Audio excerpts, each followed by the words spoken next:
Welcome back. Let's do that again with more energy. Okay. I did do it with energy.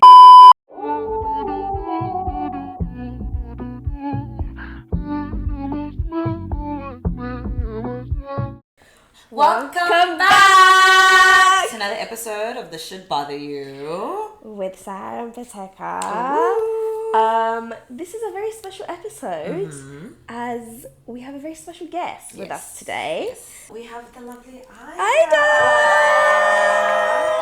Hi. We brought you guys a guest. So we're going to introduce Aida in a bit. But first, Yes. Aida, what's been bothering you? Hello. Welcome to the couch. I'm so excited, guys.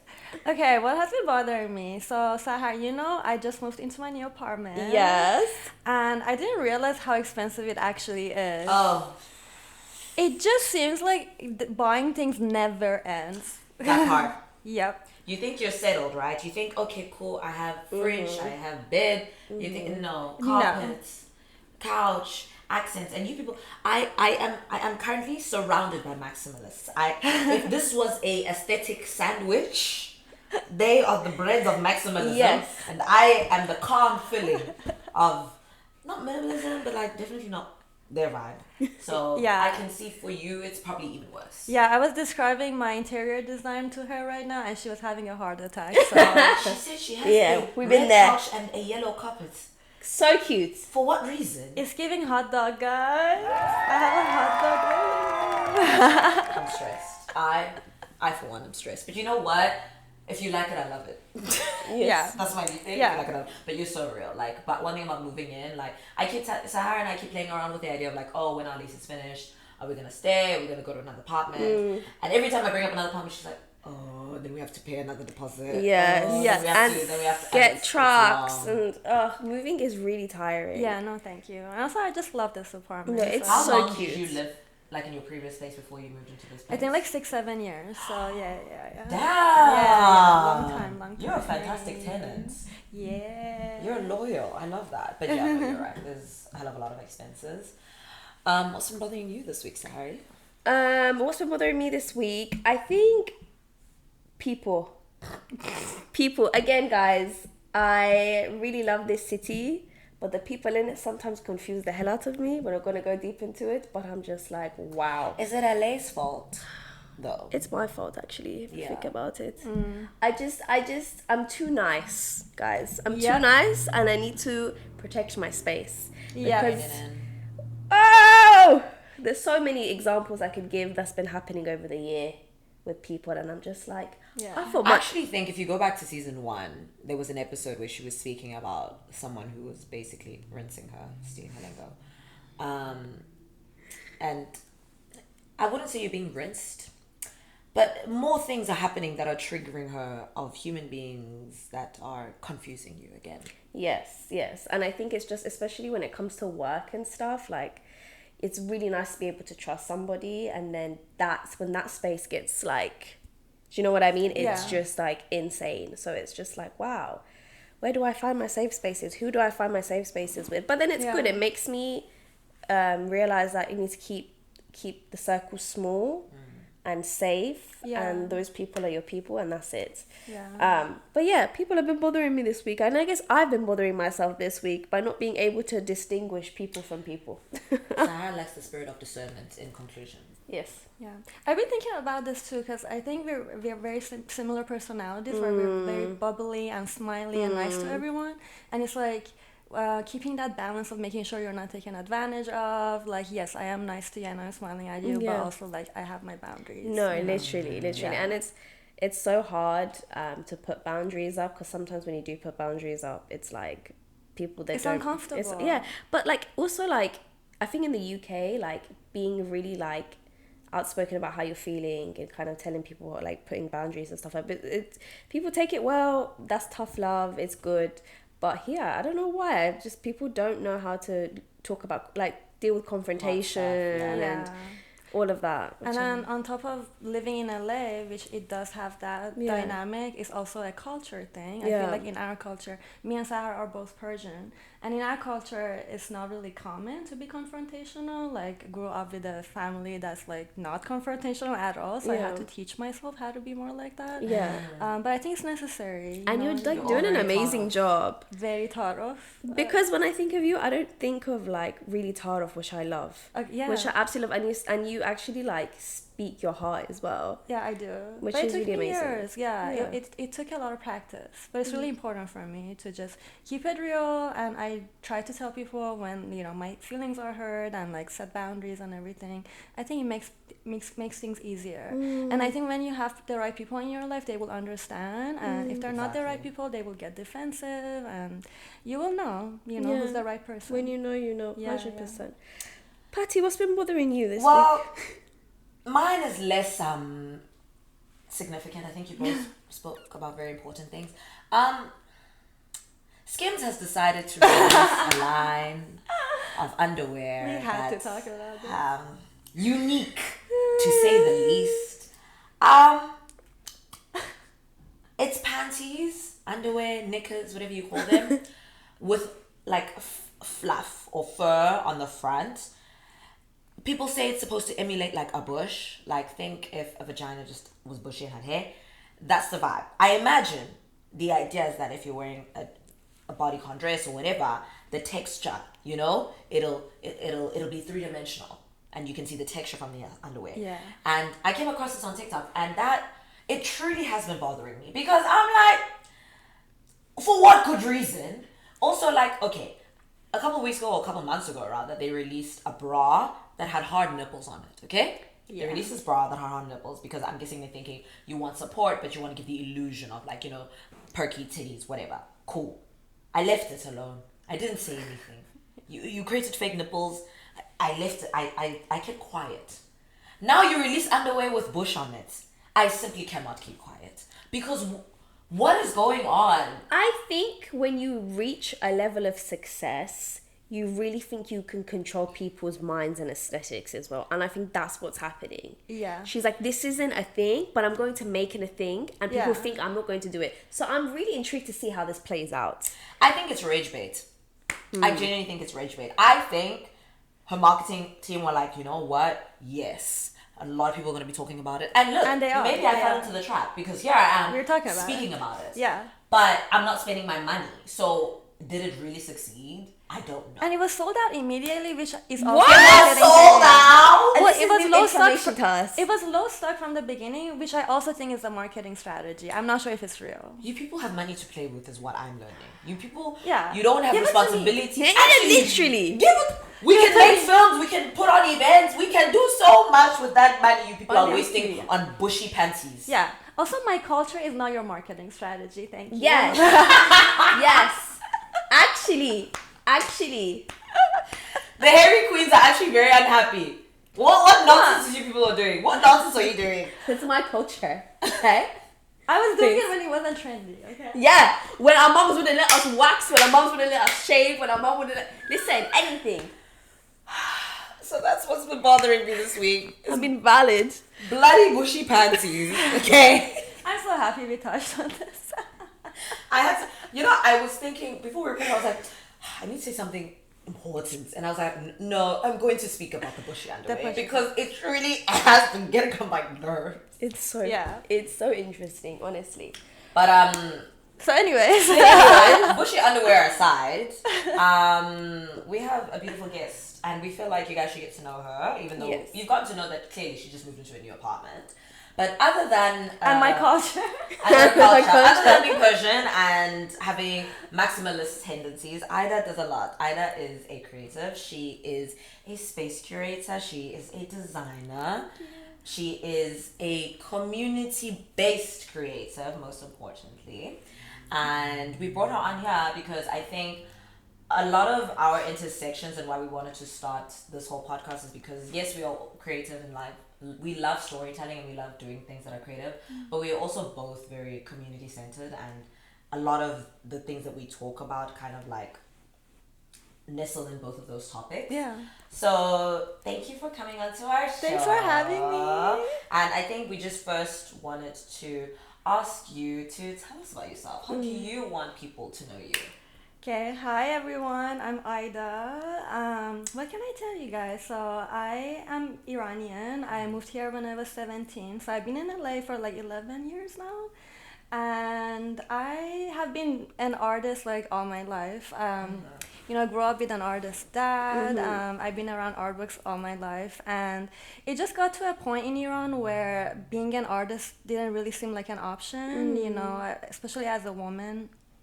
So, you know, in just a little background in Iran, in high school, you actually have to choose a major. So I chose biology because I thought I was gonna be a doctor, you know, like the Persian. Been That was a choice. Yeah, Been there. You either become a doctor or a lawyer or an engineer. There's no other choices. Yeah. Everything else is a hobby. Yes, everything else is Keep it as a hobby, yeah.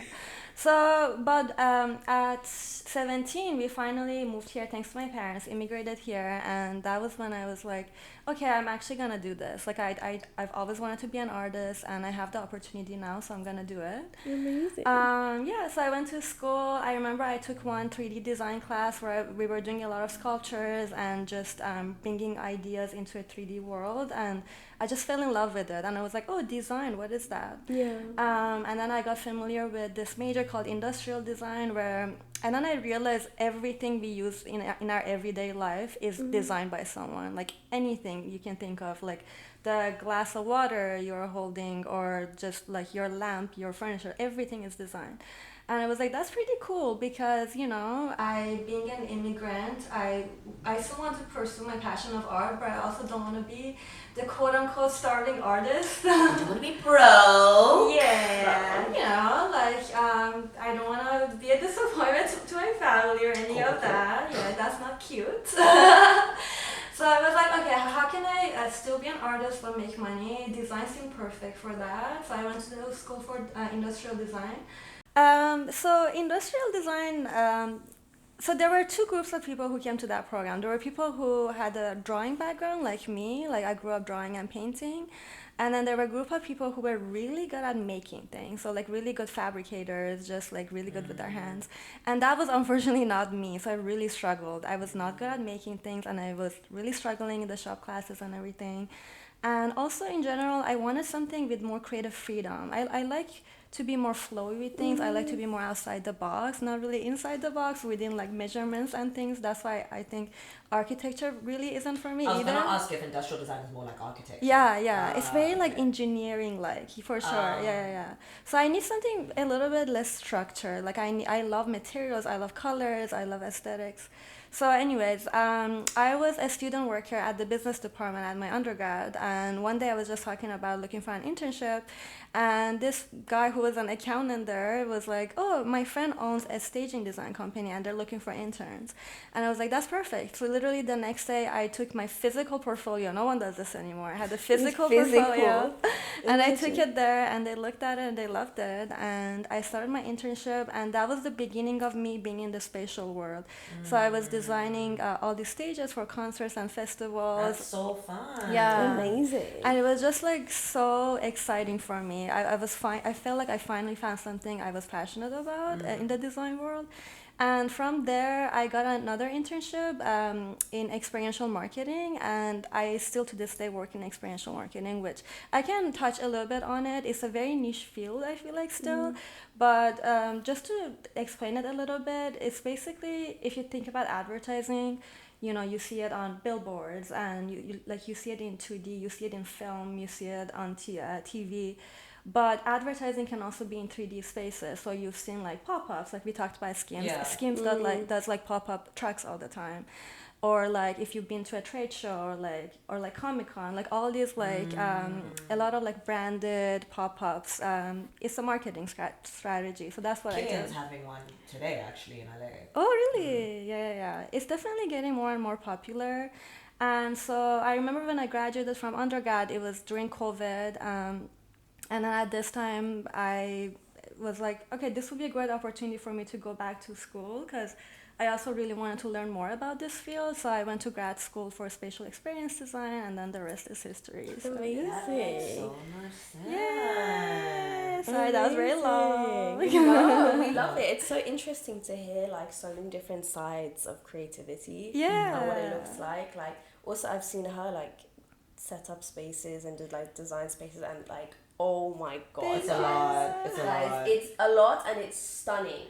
And like now, like I think when I've started seeing your work and stuff, it made me realize why you also like production design and stuff like that because you get to set That's up. how we met. So I met Ida because I was producing a short film and we needed like production design, and then she connected us, and I was like, oh, cool. But I didn't know everything about her. I just knew her as a production designer. And then we followed each other on social media, and I was like, oh my gosh, like she does a hell of a lot when it comes to like designing spaces. So that's really cool. Thank you, guys. Really, really cool. Thank you. I wanted to ask you about the platform that you have. Yeah. Do you want to speak a little bit about it? Yeah, so other than spatial design, which is my full-time job, I have started this passion project. It's called Artists for Ordinary People. I started it earlier this year in May, actually. So it all came about because I graduated grad school and I immediately started working fully remotely. And, like I'm a very social person, I'm a social butterfly. And it was really hard on me, just being home all the time, stuck at my screen. And I feel like I think about this all the time. When you're in school, it's so easy to make friends. It just comes so naturally. Yeah. You're constantly surrounded by people. You don't even have to make any effort. But as an adult, after you graduate, you really have to make effort to create community and be a part of the community.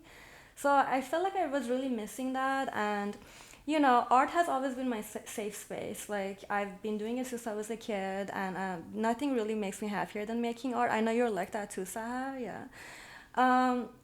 So the idea really started by saying, okay, I just want to get with my friends at a park and we're just going to make art. Like, that was really the idea.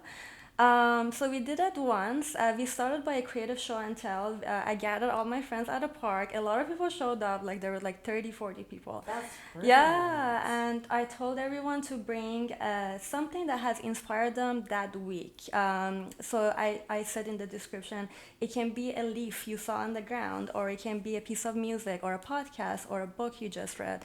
And just come and talk about it, something that sparked your creativity. And that was such a cute event. Everyone brought items, they all talked about it. Oh yeah, you were there. Yeah.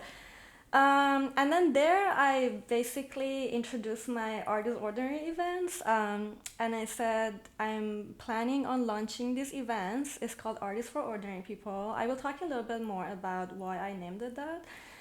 But the idea was it's art, it's community through art. So I want to bring people together through shared interest of art, to make art and find new people and just have a third space. I always joke about this. I don't even have a second space. If you think about it, I don't even have an office.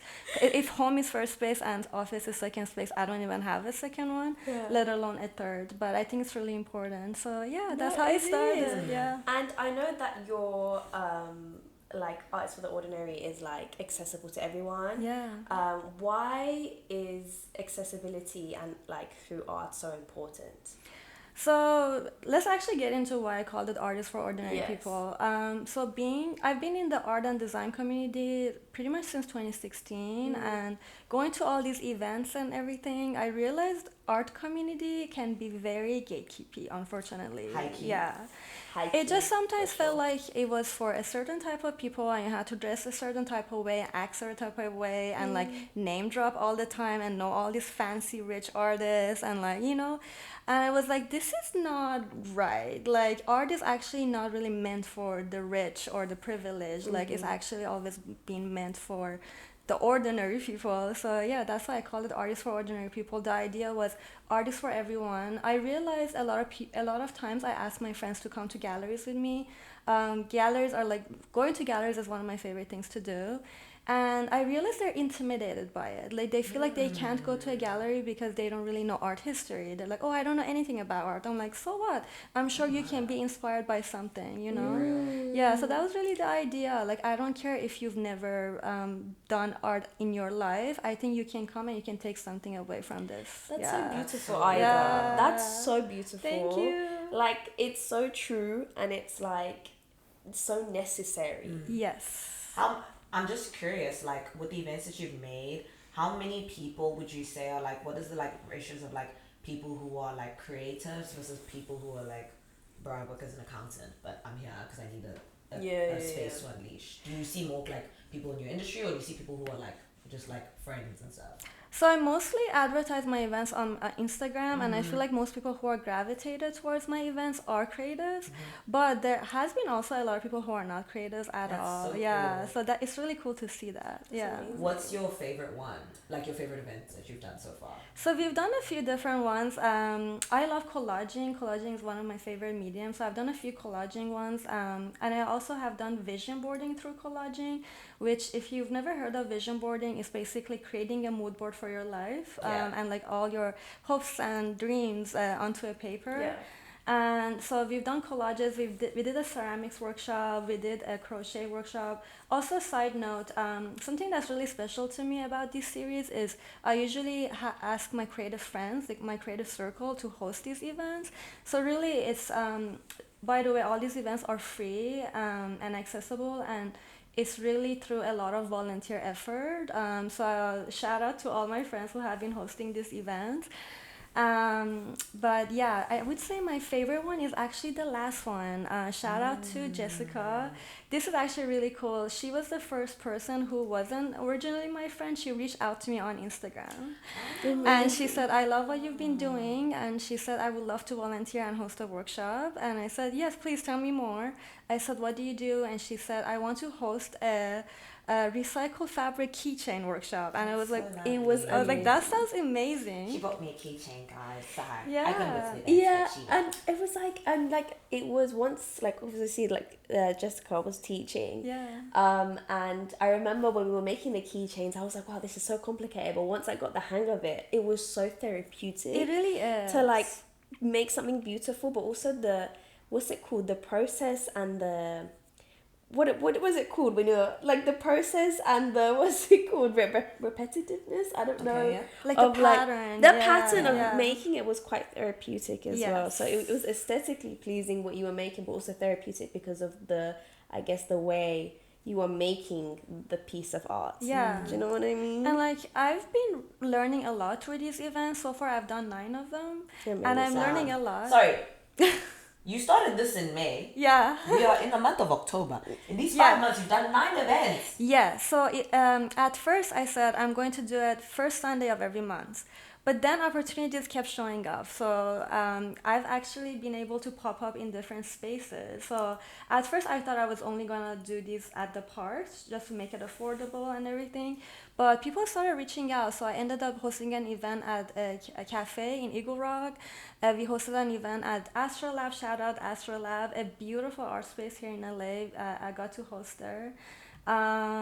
Yeah, so I've just been popping up. I popped up at Cinephile, which is it's a video store here in LA. In Yeah. Santa, I think it's in Santa Monica, right? Close to Santa Monica? Yeah, I think so. Yeah, Like yeah, Westwood yeah. area, yeah. And then I also did a vinyl listening night. Also one of my favorite events at one of my favorite record I stores. need you to run that back because that I want to read. Yeah, I do really want to do it. Yeah, but Dude, yeah, so that's we were actually speaking about like identity and stuff in our previous episode, and one of the things one of the positive attributes that I think I have taken from being in America is like your work ethic. And as you people can see, one thing about being in this country, you work. Okay? You work. She's hosted 9 events and she has a full-time job. Like, please, like, you'll work. The thing is also like she loves it as well, which is I really like, do. and I think that's so amazing because obviously like, you enjoy it, like when she's there, obviously like it's stressful like setting things up and stuff, but when you're there, like I can see how happy I it really makes do, you. yeah. And that's amazing. I think like what keeps me going and what makes me so happy is the feedback I get after the events. Like Yes. people leave me the most beautiful. So this is what I wanted to ask you. What was like one of the most memorable and most, I guess, beautiful in your own words, like feedbacks you've gotten from your platform? So actually one of my favorite events I did, and I guess one of the most impactful, I try to, one of the things that's really important for me with these events is I want to give back to the community as much as I can. So I've been able to do that in different ways. So for example, we did an event with Shania. Yes. She's an amazing poet. Shout out. I'm giving Shout a lot out of to shout outs Shania. today. Yeah. And all the well, it was at a cafe, and all the profits from the cafe went to Chirla. For this is when all the ice raids were happening in LA. So being able to do that was really special to me. And then the other one that was very special was when the war between Iran and Israel was happening. I got to do this event that was called Healing Through Art for the Iranian community. Where I collaborated with this collective called Istalja, another shout out. But they basically provided the music and I provided the art. So it was a live music / making collages experience, and it was very beautiful. I was able to bring the Iranian community together during such a hard time. Everyone was so worried about their families back in Iran and everything. So the next day I got the most beautiful messages, like like so many messages, voice messages, calls saying, this made me cry, this made me find community, I really needed this. I didn't want to stay home and just keep crying about this. So being able to provide that for the Iranian community, for people of my culture, was just so special. Yeah. I love that. That's That's so beautiful, dude. Thank you. And so Amazing. rewarding as well to receive the feedback as well. I think it helps and it's encouraging, like you're saying, to keep going. And like I'm sure there's been challenges that you've faced in putting together some of these events. And what has actually, we didn't ask you this, but like what are some of the downfalls or like challenges you face in trying to host these? Yeah, I would say it's really been important for me to keep these events free, and a lot of people have been questioning it along the way. They're like, Ida, you can make so much money out of this. Like people are showing up, you can charge people and everything. And I'm like, maybe someday, but right now, like that's not really the point. I really genuinely want to create space for people who can afford those events, because let's be real, LA, like we don't have a lack of events in LA. Like There's so many. there are events for anything. So many. But they're unfortunately very expensive. They can be very expensive. So being able to create space for people to, afford to learn a new skill and share their skill with other people is really important to me. But it does come with the challenge of, like, at the end of the day, it's art and a lot of artistic skills. Like, it comes with a lot of material needs. So that's definitely been the biggest challenge, like being able to provide materials in an affordable way. But I've been lucky. I've been receiving a lot of donations. Like, people come and, for example, with the collages, they come, they bring their magazines, and they just tell me to keep it for the other events. So, like, stuff like that. Yeah. Sponsor Aida, guys. Sponsor Aida. Please. Yeah. Honestly. Maybe at one point I would love to maybe create like a donation section. No, just for literally, materials and everything. Yeah. That would be great. Yeah. So what does the future of Artists for the Ordinary look like? Yeah. So as I said, I am a special experience designer, and this whole thing started from my grad school thesis. Actually, I wrote my grad thesis about art and community, and how can we make art spaces more community based. I went into this whole rabbit hole of why are gallery spaces white, like why do they have all white walls? How can we through design make art spaces feel more intimate? Like, for example, I went into the psychology of how for example, warm lighting invites conversation, whereas colder lighting is more for individual time and relaxing time. So things like that, how can we through design elements have people conversate even with strangers? So I would say a dream of mine is to eventually make Artists for Ordinary People a permanent space, and having a permanent art space would be really my dream. And being able to host these workshops at that space, I would say, is really the goal. Yeah. I love that. Yeah. Inshallah, that sounds love beautiful. Thank you. So Yeah. beautiful. Thank you. Yeah, I think we've we've. more than enough discussed Yeah. about artists for the ordinary. Is there anything Yeah. else you wanted to tell about yourself, about the platform, anything? Yeah, just come. If you guys live in LA, come to my events. Yes. It's at Art is Ordinary, art.is.ordinary. On Instagram? And on Instagram, that's mostly where I advertise all my events. And we do all kinds of events, guys, like literally crochet, vision boarding, all of that. For November, I am planning 2 events. One of them is going to be a floral arrangement event, and then Love that. We Yeah. have to. We have to go. We We have have to. We to. have to go. I'm really excited for that. There's no flowers today, but generally, like in We all of our love episodes, I don't know if you flowers. guys have noticed, we always have like flowers in the corner. Like we love flowers. Yeah. Love flowers. And also November has this whole theme of gratitude and gratefulness. So I'm collaborating, another shout out, at Adam Goes Ham. A lot of you might know him. He also does a lot of important community work here in LA. And me and him are collaborating. He runs these events. They're called Gratitude Group, where people show up at a park. I believe it's first Sunday of every month, if I'm not wrong. And they journal together and they talk about what they're grateful for that week. Cool. Yeah, so I was like, this would be really a really cool collaboration, you know, in the spirit of Thanksgiving months and being Yeah. grateful. So we are doing a vision boarding with the theme of gratefulness. So like making collages of all the things you're grateful for. beautiful. Yeah. So I'm really looking forward to it.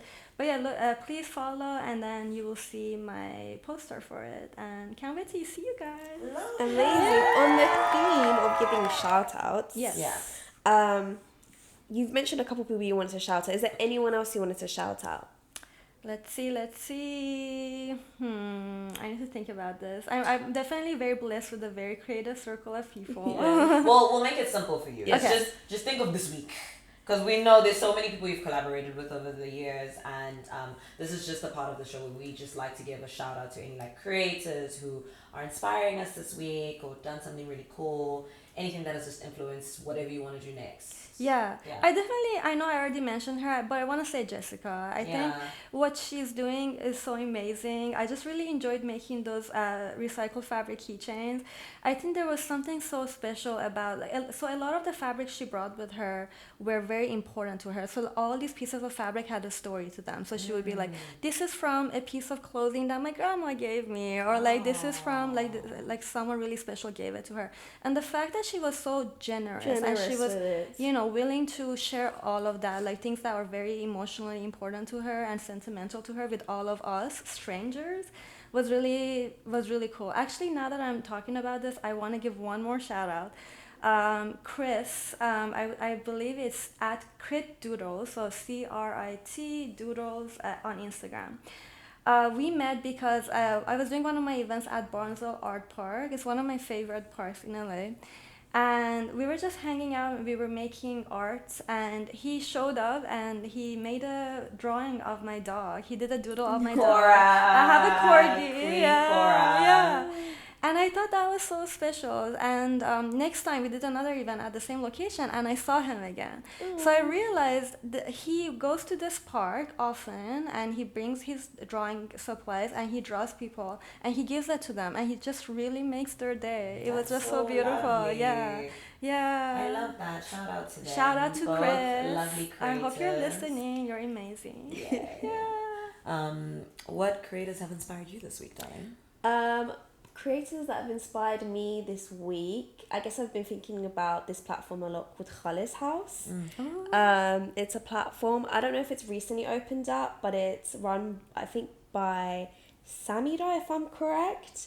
And I've been speaking to Khalis House because we're collaborating soon on a screening, but I just realized I was looking at their page and I was like, wow, they're doing so much community-based stuff, like making clothes that talk about, you know, things that are going on. Like they have a top that says like land back and freedom, and it's so beautiful, and it's like a very safe space, and it's a very safe space, like a very community like based space as well. And they also hold events But I'm excited to see what the screening is going to look like, and I also wanted to shout out Khalid's House, because Lovely. they've been doing a lot from like making clothes to hosting events and stuff. So yeah, shout out to them. Lovely. That's so cool. Can we find them on Instagram? Yes, you Yeah. can. We're gonna put it here. Here. Lovely. Here. Can you put sparkles? That's beautiful. Ooh, what about yourself? I was gonna think of a way to like cleverly segue it, because both of your people are like around like community and everything like that. But she's part of my community, so I guess that kind of counts. But Yeah. the creator who I want to shout out this week is Zama. Her on Instagram, I'm pretty sure it's at Zayn Kize, and on TikTok, I'm pretty sure it's the same. She also has a podcast called What in the 20s, and I also have the honor of calling her my friend. But I wanted to shout her out because this week I was catching up on some older episodes of hers, and she had an episode with a friend of hers, Tato, and they were just speaking about like being multidisciplinary, which you can relate to as well. Like you work in experiential design, but then you also like curate events, and a lot of the conversation was how to balance being creative in different ways and how to like devote yourself to each pursuit authentically and not, starve one pursuit because you're doing another. And I was really inspired by that episode, and I can relate a lot because I think I've spoken about it even on our podcast, how to pursue all the things that you feel called to without feeling like you're lacking in one department or the other. So that episode specifically is also like what had her like top of mind for me and her podcast. But she's also a poet and she writes, and I think that's her social media platform started with a lot of like her writing. And I think a lot of the time when we see people on social media create content that is very like mental health, awareness, self-help based, etc., me personally, I'm always suspicious of like, are you actually a good person? Do you know what I mean? Like you always feel like, are you? And it is so beautiful for me to be able to like follow and support this platform of this human being who I know has a beautiful heart, and therefore all the things that she's speaking about come from a good place, and all the advice that she's giving comes from an authentic place. So I'm very inspired by her, and also I think her vulnerability and her courage also has just been encouraging me as well. Like I was speaking to her recently about the fact that like it dawned on me how much vulnerability you have to be okay with relinquishing as a creative person. You were just speaking about the person Jessica, and like giving up a piece of her vulnerability through these fabrics with all of you guys. And whether your medium is writing or singing or acting or whatever, to really do it well, like so much vulnerability is required. And one thing about Zana, like she does not shy from being vulnerable on her platforms, and I really I am inspired by it, and I commend her for it. So yeah, that's my greatest shout out for this week. Also, another thing I wanted. Oh, sorry. Another thing I want to mention is doing these things really takes effort. Like it does take a level of generosity. You have to be a little bit more selfless. And I've been really thinking about how beautiful it is, like in this day and age, to just make effort. So like things like that, giving up a part of yourself, like being selfless, sharing your story with everyone, because you don't really have to, but you're still willing to do it. So just love seeing people do that, and doing things that are motivated, like things that feel like they're coming from the heart and trying to connect with people, versus things that feel monetary. Because I feel like a lot of the content we consume nowadays just feels so financially motivated, and so like buy this. It's so nice to find spaces on the internet that feel like they're pouring into you, and I feel like all of these platforms and these people that we've given like shout outs give that to us. Like we follow their pages because they pour into us, you know what I mean? And we're very thankful for it. So shout out to all of you guys, you're doing amazing. Please keep doing your thing, and we will add more sparkles to that as well. More sparkles. Yay. Thank you for joining us. Oh my god. Yes. It's time to say goodbye. It's time to say goodbye. Oh, okay. Well, thank you so much. Thank you guys. It's been so lovely having you on our couch. We were very nervous. I don't want to hold you about having a guest. So thank you for helping us pop our guest Cherry. Wow, what an honor. Thank you guys. This was really fun. This was super fun. And yeah, guys, please follow Artist The Ordinary on social media. Follow Aida so you can keep up with everything that she's doing. Please remember to subscribe to our channel. Share, like, exactly. Send, if you're listening on Spotify, rate the show. You get the gist. Help us continue to grow this platform so we can continue plugging you on really cool people like Aida. But yeah, we'll see you in the next one. Bye, guys. Bye.